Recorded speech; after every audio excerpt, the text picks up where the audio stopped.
here. We have roll call wise, everybody is present, with the exception of the vacancy in place one. Now, we'll apologize on the special call meeting. There is a section on there that talks about pledge of allegiance and invocation. Those are generally not done with a workshop. Workshops to discuss business. We will not have that at the 7 o'clock meeting. For our regular study meeting, we will have the invocation and we will have the pledge. So that being said, Mr. City Manager, are there any signing comments for public comments for the workshop? Yes, sir. We have. Well, I'll let you call them up. Thanks, sir. None of the speakers are on, sir. Oh, so never mind. They can still come on. Yeah, that will be one of the issues that we talk about tonight is the sound system. And we ask that your patients be with us on that. Looks like Joseph Daigle. Mr. Daigle, can you come up, sir? Just to the podium there. So after you state your name, and obviously it's not an action item on the agenda, but after you state your name and what it is you want to talk about, I'll start your time in 3 minutes, sir. Okay. My name is Joe Daigle. I live on County Road 4830. Basically, it's kind of on hold right now because my shop isn't done, but I want to plan for an FFL. Basically do gunsmithing out of my shop. And that's pretty much it. I mean, it'll basically be a home business. There won't be traffic in and out. I'm not going to sell out of my house. It'll just be gunsmithing. Got connection for someone to sell the guns. Yeah, it's just gunsmithing. I want to build guns and sell them. Okay. That's pretty much it. You gonna do any long rifles? Pardon? You gonna do any long rifle work? Right. You're gonna have some traffic. Okay, what's it? You're gonna have some traffic. You might Uh-huh. in and out of your driveway. No, that's not the kind of business I want to do. I want to buy guns and then rebuild them, and then what it is, my nephew's coming down. He owns a pawn shop Okay. in Washington or Oregon, Okay, and he's coming down here to start one, buys and sells guns. I got you. So that's basically be my connection to sell the guns. Got you. Great. Any other council members have any questions? Any further questions? Your nephew, where is he intent on locating his pawn shop? He doesn't know yet. It was going to be up in Copper's Cove, but the place he was looking at got rented out, so he's going to be looking. I want him to get one here. He wants to get one in Kempner too. We've been looking around here quite a bit, so I got it. So yeah, that's pretty much kind of where we can get one right now, where he can get one. Okay. So before I ask my question, sir, anybody have any other questions for me? Before I ask my questions, I will encourage you, when you open up your business, when you have to come to open up your business, please get in contact with the city manager. There are provisions that the city can engage with business owners in to help get those businesses in and help those businesses get set up. The city manager will be more than happy to have those discussions with you. My question for you, you have ammo or primers? Good luck. I think your silence says your answer, sir. There's a story here. I went to the sale on the trail a couple weeks ago, and I found 2 boxes of primers. Couldn't believe it. Yeah. So make sure everybody's got it. Well, we greatly appreciate you coming before the council, and we welcome your business. We welcome you to the community. Yeah. Okay. Okay. Thank you. Anybody else that wasn't able to sign in that wants to speak before the council? Okay. That being said, we're going to move into the item before the workshop this evening. And the reason why I asked the council to participate in this workshop is very plain and very simple. In September 2019, this council adopted a rules and procedure manual on how the council is to conduct council meetings. That rules and procedure manual was actually very cumbersome. It is on the website. It has been on the website. And I just cannot stress enough at how cumbersome and troubling that policy is. I'm going to be presenting to the council tonight just a basic educational issues and to the public on how meetings are generally handled. I would ask that you take note of the fact that I've been to several council meetings all across the state of Texas, pretty much from one end to the other. So I've gotten to see how different councils run their council meetings. I've got to examine the rules of those meetings. And then also I'm very much well aware of what the local government code says, or in this case, rather, what it doesn't say about council meetings. So that being said, for the general purpose of me stepping up to give this presentation, I'm going to ask Mayor Pro Tem to occupy my chair as the chair of the meeting, and I will be giving the presentation.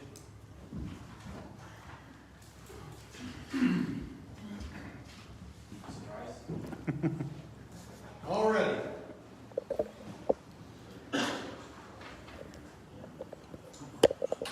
Okay, so hopefully everybody can see this. This is a brief presentation that I put together for the council and for the public. I'm going to stand over here.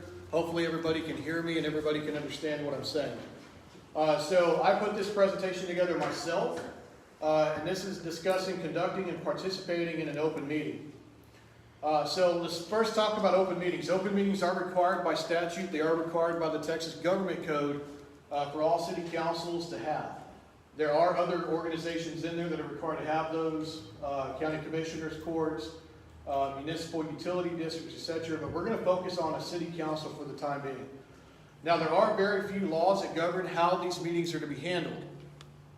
The governing body, which is the council for the city of Kempner, actually sets the rules, and me as the mayor, I am charged with enforcing the rules that this governing body sets. Okay, so in all actuality, it is not up to me as the mayor to tell you how these meetings are going to be held. I give my recommendation. If this council adopts the rules, those are the rules that I have to enforce. If this council does not adopt rules, then basically the mayor does whatever the mayor wants to do. Okay? So what is the law on how meetings are handled? In short, it does not. Nowhere in the Texas Local Government Code will you find how the rules are to be or how meetings are to be handled. You do go into the Government Code under, I believe it's chapter 551 that discusses open meetings. In that chapter, you will find that you have to post the meeting within 72 hours for a regular meeting. Emergency meetings do require a 1-hour notice, but those are very, very restricted meetings. But as far as how do we actually hold the meetings, the law does not govern that. So, absent a city charter, let's talk about what a city charter is, because we do get a lot of citizens that talk about, well, what does a city charter say? A city charter is something that the city of Kempner does not have. A city charter, in simplest terms, is a constitution of a home rule city. Now, a city must have a population of at least 5,000 people that are in that city limits to become a home rule city under Texas law. So what I'm proposing to this council at a future date, not anything that we can do tonight, what I'm proposing to this council and proposing to citizens is that we adopt an ordinance. And I challenge you why to think about an ordinance. For one, it's formally adopted. The council has to formally adopt that ordinance, which means that it goes to the citizens look at it, has to be published in the paper, all that kind of good stuff. The main reason why I would challenge the council to adopt an ordinance in the future is because it is actually enforceable. So that means if the council adopts an ordinance on how these meetings are to be held, and you have the chair of the meeting, we'll talk about the chair here in a minute, if you have the chair of the meeting that intentionally and knowingly disregards those, then not only you as a council, but any citizen out in the community can actually file a criminal complaint against the chair of that meeting, and that chair can be fined $500 each time they violate that ordinance. Okay? Now, again, like I said, punishable for someone who intentionally violates it, and more importantly, it has to be repealed by the council. So once the council adopts it, it's going to have to be repealed by the city council in order for this ordinance to go away. Again, why is it better if the ordinance has provisions on when a member of the council can be removed and the chair of the meeting violates it? Any citizen can charge the chair with a violation of ordinance and they can be fined. So this isn't something that just a council member can proceed with. Any citizen out here attending the meeting, if the chair of the meeting, if the rules in the ordinance discuss when a citizen can be removed, if the chair abuses their discretion and abuses their authority, then any other citizen, it doesn't have to be the one removed, but any other citizen can actually come in and file that complaint against that chair of the meeting. If the chair is found guilty and does not pay, they're also ineligible to be in office. There is a provision under the local government code that states if a elected official owes the city money, they're ineligible to be in office or to run for office until that plus 10% is paid. So it does help with issues that we've seen in the past. There are various other benefits to it as well. Without it, the mayor can do what they want, when they want, and there's nothing that you can do about it, not only as council members, but also as citizens of the general public. And unfortunately, that is something that we have seen over the previous 2 years. While I can assure this council and the community that I will not participate and partake in what we've seen over the past 2 years, all I can guarantee is right here, right now. There's nothing saying that I don't get out of my vehicle and drive to Austin in the next couple days and I don't get creamed by an 18-wheeler. I may not be the mayor in 3 days. No, tomorrow's not promised to any of us. So that's why I'm asking the council this evening during the regular meeting to go and adopt the rules and give me time to push this into an ordinance working with our city legal team so that way it can be brought back to the council and this issue can be solidified in an ordinance. Any questions so far? Okay, because this is a workshop, any brief questions from any citizens that are here? Well, I just want to clarify, the $500 fine is the maximum that we can do in an ordinance. You can set the fine at anything you want under that, but you can do it up to $500. The ordinance would specify what that is. It is not a mandatory $500 fine. I'm going to, city manager is absolutely right, and I'm going to set the standard and ask the council to hold me accountable to that $500 fine. Because when this, if the council adopts it, when this goes into effect, I'll be the first chair that this policy would affect, or this ordinance would affect. Any other questions out here? Okay, let's talk about parliamentary procedure. We've heard that before. There are a couple different options when we talk about parliamentary procedure. First one, you have Robert's Rules of Order. I think everybody has heard of Robert's Rules of Order before. You also have the Democratic Rules of Order. And then in addition to that, there are other rules that are out there that councils can adopt. Now, the thing about Robert's Rules of Order, they are the most commonly used, and let me rephrase that by saying that they are believed to be the most widely used among governments. But Robert's Rules of Order, the philosophy is actually adopted on what's used, not necessarily the full Robert's Rules of Order. Okay, Robert's Rules of Order is about 811 pages. It's on about the 8th edition. Nobody understands Robert's Rules of Order. It's kind of like the cloud. Nobody understands the cloud, right? Same concept with that. There is a fallacy when we talk about that, and it's in the fact that Robert's Rules of Order are actually illegal to use in its entirety for Texas open meetings. And the reason I say that is because under Robert's Rules of Order, which is actually developed for General Assembly is something that you see in, say, Texas legislature. In the Texas legislature, you can have a committee that meets on the legislative floor, on the House floor and the Senate floor, which the general public is not permitted to go to, and they can actually make motions and carry out those motions in that closed meeting. That's something that Robert's Rules of Order permits. And under Texas law, this council meeting, although we can go into an executive session, we cannot make any motions in that executive session. They all have to come out here and be made in the open for everybody to see. Now, it does give more of an opportunity for a mayor to rule with an iron fist as well under the Robert's Rules of Order, because there is no appeal of the chair. What the chair says is final on Robert's Rules of Order. My recommendations on this, because the law doesn't require the city to use any specific rules on this, I suggest we develop what works for us and address unforeseen issues in the future. So something that I've sent out to the council members is a draft of what I'm asking the council to adopt tonight. And that is very easy to follow. That is something that it's very generic. You have your main motions, motion to approve, motion to deny, etc. And we can go through that here in just a minute. Again, I talked about the format on it. The format does need to be an ordinance. I'm also asking this council to hold me and my successors accountable for this issue. We have to make sure that when we are discussing issues brought before the city, the philosophy behind Robert's Rules of Order is our guiding principle. And that philosophy is is that the voice of the independent person is heard while the majority of the council is followed through. Okay, and that's the philosophy that I'm seeking to find here. Now, the appendix should contain the actual rules, while the ordinance itself spells out why it's needed and the punishment for someone who intentionally and knowingly ignores that ordinance. And I specifically put in intentionally, knowingly. In criminal law, intentionally, knowingly, those are what we call culpable mental states. Culpable mental states is basically, before you can be charged with a crime, you have to meet the intent behind it. You have to meet the mindset behind that. So intentionally, knowingly, before somebody can be found in violation of the ordinance, the council would have to decide, did they intentionally violate that ordinance?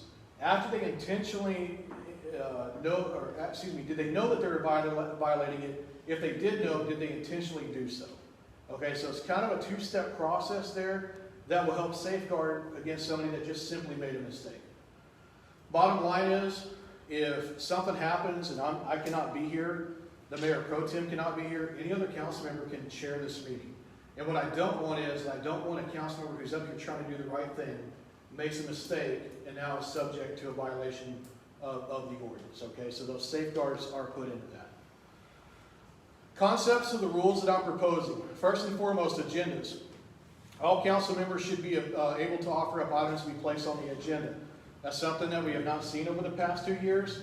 That is something that was changed effective immediately when I came into office as the mayor. Now any council member can put something on the agenda. I do not need to approve it. And in fact, the direction that I've given to the city manager is under the current rules, it does take 3 members to request to be on the agenda. As soon as he gets a request in, automatically mark me as the second vote on that, and then all he has to do is worry about getting a third one. Okay.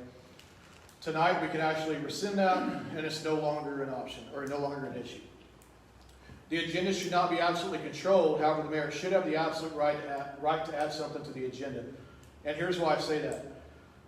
The job of the mayor or the chair of the meeting is to make sure, again, that each person on that council has a voice in the council.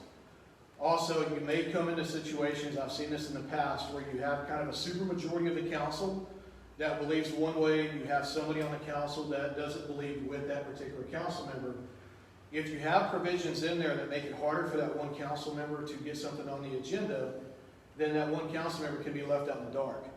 As long as the mayor still maintains control to put something on the agenda, then it's incumbent upon that mayor to make sure that that particular council member can get their item on the agenda. And that's why I say that needs to remain there. It does need to have a deadline for normal items. That is to afford the city staff the opportunity to get the packets put together, get the information put together, and make sure all council members have the agenda in an appropriate amount of time.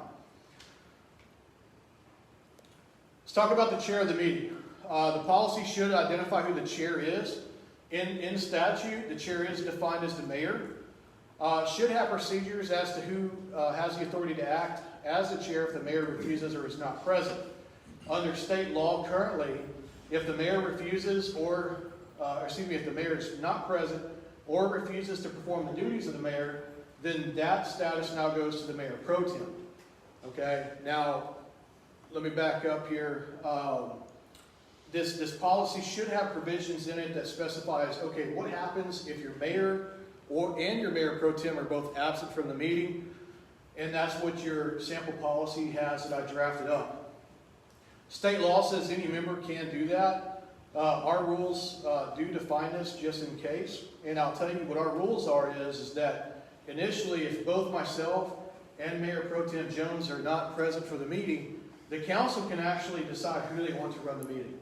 But just for a hypothetical, let's say that Mr. Green and Mr. Long both want to chair the meeting, then the question comes into play of which one's elected. So if one of them were appointed, then the elected person would actually serve as the chair of the meeting by default. If both of them are elected, the person who has the more senior time on the council would then step into that role.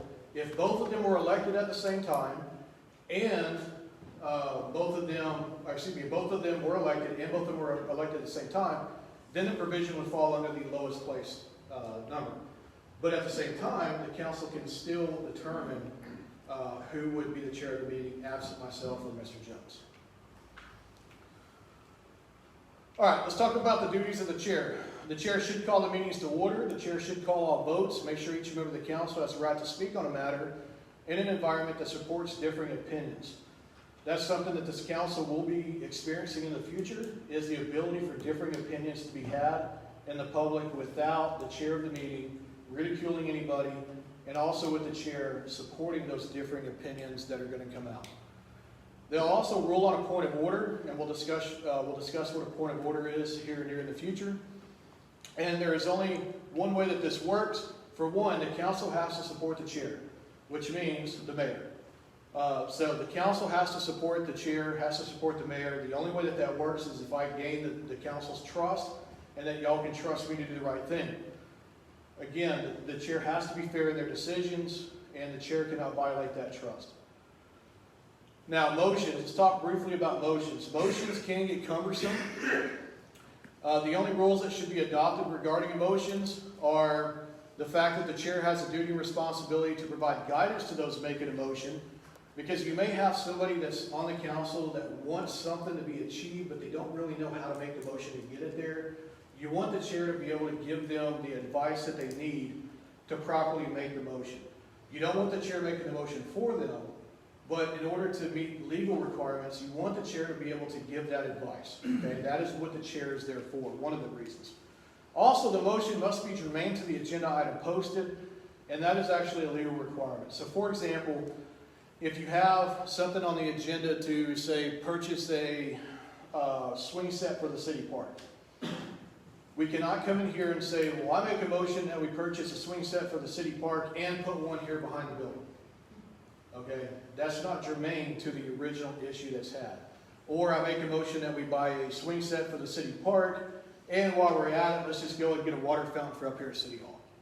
Okay? Again, that's not germane. That's not legal. As a chair, it's the chair's responsibility to direct that conversation and make sure that the members know what's legal and what's not.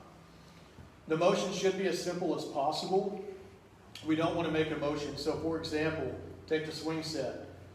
We don't want to make a motion that says, well, I make a motion that we approve the swing set, provided the city manager checks with A, B, and C, gives us this information, we respond back, and as a vote later on in the future, then approve it. That's way too cumbersome. Okay, it needs to be pretty simple. Examples of motions. We've heard from people before saying, well, in order to make a motion, you say, I move we do this. Okay, there's nothing in the law, there's nothing actually in Robert's Rules of Order that specifies exactly how that happens. It can be done. I move we approve funding for an amount not to exceed $5,000 to purchase a new riding mower for the park. I move we approve the hiring of Mr. Smith as a police officer, or I move we approve the contract with Mr. Smith. I approve we contract with Builders Plus for construction of 5,000-acre water park. I've actually seen that one before, by the way. Bad examples. I say we approve Bubba to mow the park, put up signs, and paint the building. Okay, that's not an appropriate motion, and that's something that we need to stay away from. Motion to deny. Much like the motion to approve, this can be used when a council member is adamant on an issue that they do not want to approve. But what we've seen in the past is, and this is as simple as it gets, if an issue comes before the council and the council members do not want this issue to pass, you get this long silence. And if it's something that the chair wants to proceed, then the chair starts badgering people, so forth, so on. So if the council is just adamant that we don't want this item to pass, then somebody can actually make the motion, I move we deny, for this to occur. And then that solves the entire issue. Okay? So keep that in mind. Again, this helps avoid that awkward silence we've seen when someone doesn't want to make a motion, but the chair wants something. Talk about motion to table. I move we table item 5. Okay, let's talk about that motion. If passed, that means the item will be taken up at the end of the meeting or another time if specified. Okay, so, but it still has to be during that same meeting. So we've seen before where you may have an issue to maybe say bring on a new full-time employee, but we know later on in the agenda we're going to be getting a financial update from the city manager. So what can happen is if I make a mistake of putting that item in a different place than what it needs to be, then somebody on the council can actually move that we table this item until the end of the meeting, until you can have time to hear that report. Or you can simply say, I move that we table item 5 until after we get the city manager's financial report. It doesn't kill the item, it just means now we're going to take this item, we're going to set it aside, and we're going to hear about this item later, okay? The key thing about tabling is it has to be brought up during the same meeting, okay? Just gave you an example of why that could be used. Now let's talk about a motion to postpone. There are two kinds of postponement. One is a defined time, and the other one is an undefined time. A defined time, I move we postpone action item 6 until the second meeting in February. That means that automatically that action item will come up on the agenda for the second meeting in February, okay? Undefined, I move we postpone item 6. That item must be requested to be placed back on the agenda before it's brought back up before the city council. Okay, so just make sure we have a clear understanding of that. If it's a defined time, it will be automatically added on the agenda if that motion passes. If not, then somebody's going to have to actually reach down to the city manager and say, I want this item put back on the agenda for this particular meeting. Okay? Uncommon motions, all I can say with that, use your imaginations. I have seen some of the wildest motions made at council meetings, at commissioners' courts. They're out there. God only knows what you'll see, what you'll hear. What I'll tell you is there's no formal training on this, which means a council member may make a motion that's uncommon.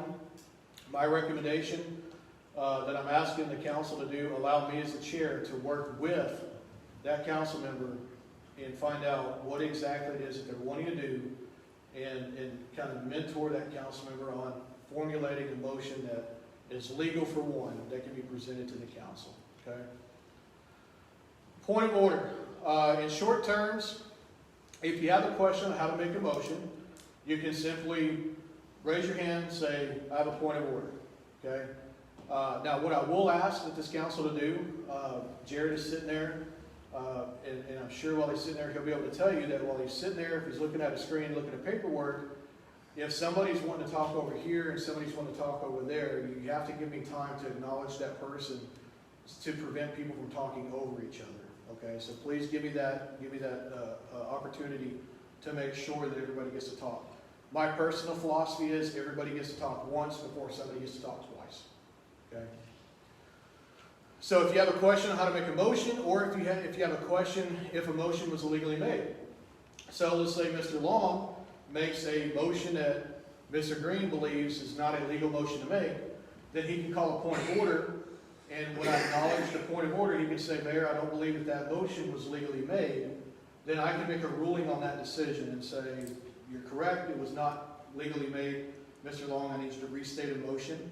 Or I can overrule that and say, no, actually that motion is legally made, and he can proceed forward with it. Also questions on whether a motion is germane, meaning is it related to the issue at hand, and if there's something that just doesn't make sense. You may be a little lost in the conversation. If that's the case, call a point of order so we can get that restated and get the issue back on track. Again, all you have to say is, Mayor, I have a point of order.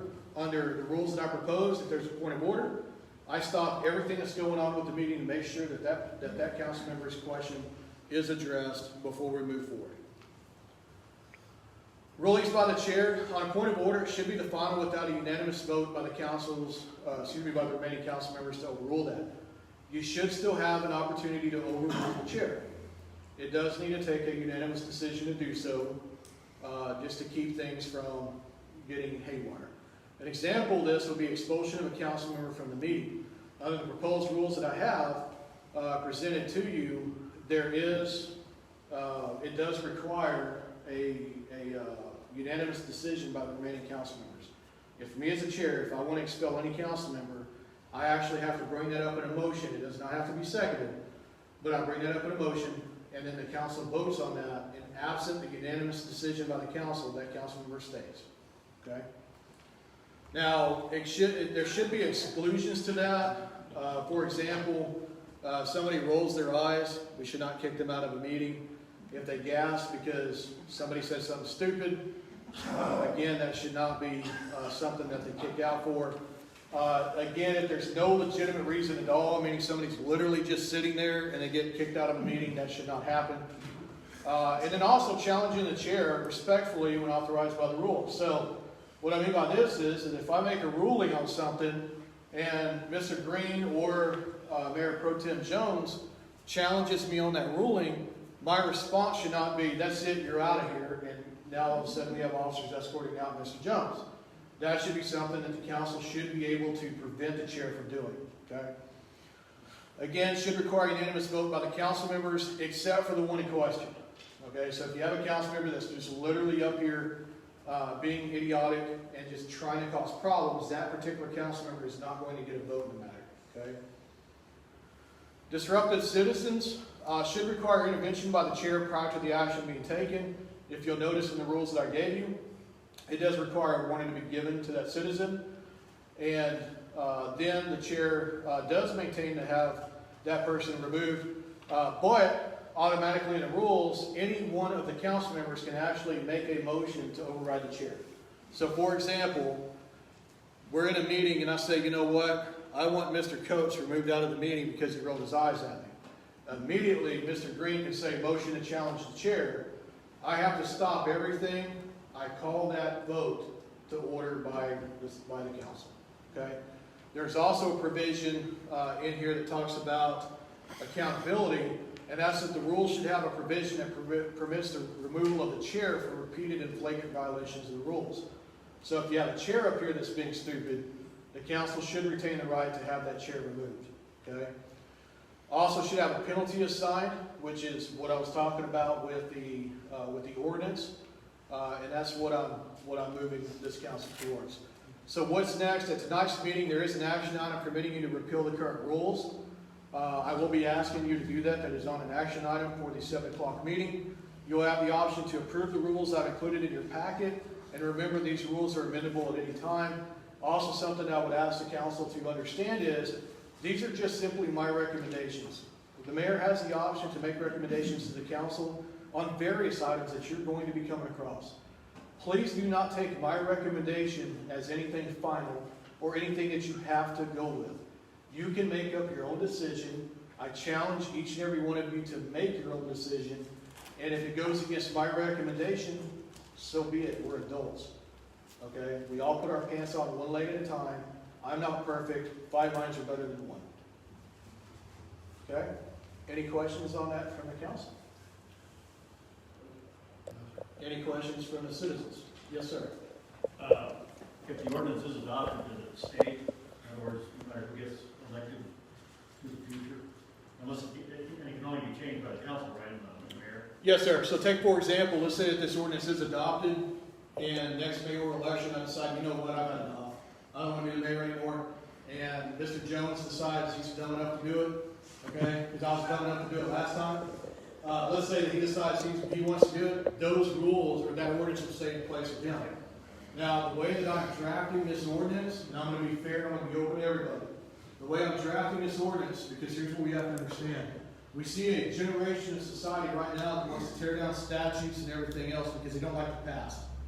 Okay? I'm not for that. But what I am for is remembering the past so that way you're not destined to repeat it in the future. So the ordinance will have some language in there that discusses some of the turmoil that was experienced by the city for the past 2 years. It's not going to have anybody's name in it because we're not going to memorialize that. Okay, but we are going to discuss the trials and tribulations that this city went through for the past 2 years, and that's going to be memorialized in it so that way future councils, if they do, want to repeal that. If you have a mayor that comes in and says, you know what, I don't like this ordinance because it doesn't give me the power that I think I need, the council is going to be able to see that. And hopefully that will serve as a deterrent for the council to remove that ordinance. Did I answer your question, sir? Yes, sir. I had one quick question. You talked about removing a chair. Yes, sir. I assume if, say you as the chair got removed, it would follow the progression and it would become the mayor pro tem, becomes chair of the meeting for the rest of the meeting? Yes, sir. Okay. Just making sure it's clear. Great question. Any other questions? Okay. That being said, Mr. Chair, do you want to do no other questions? No other questions. Okay, Mr. Chair, if you want to take a motion to adjourn the workshop? I would like to definitely make a motion to adjourn the workshop. No, sir, you're the chair, you need to entertain that motion. Somebody else needs to make that motion. Move to adjourn. There has been a